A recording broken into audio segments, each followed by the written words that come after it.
So this is sold already the first day to the Rijksmuseum in Amsterdam. Why they were so interested, especially in this piece? Well, because it's an absolute rarity, and this kind of piece appear on the market very, very, very rarely. It's a wax from the Renaissance, from the middle of the 16th century, which by itself is really rare. We know roughly about 20 wax from the Renaissance.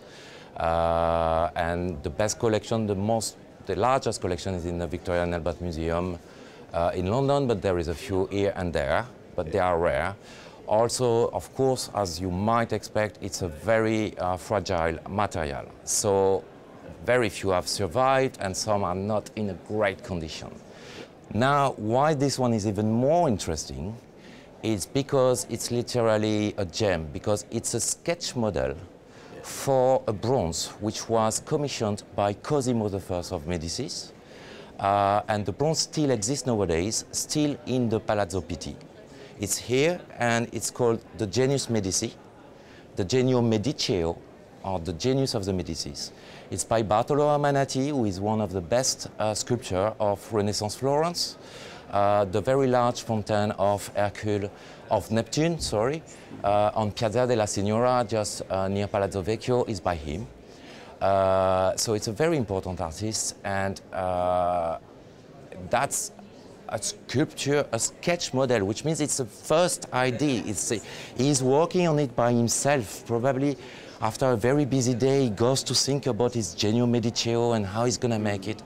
And actually there is some very interesting differences between the wax and the bronze. Here you have some kind of adolescent boy who is holding this globe and the Capricorn, which is a fantastic animal with the body of a goat and a fish tail, which was the animal chosen by Cosimo I as an emblem. And on the bronze, it becomes more a child. So he changed his idea when he's going to make the life-size wax. So that's really the first idea you can have by the artist on what's going to be the definitive sculpture.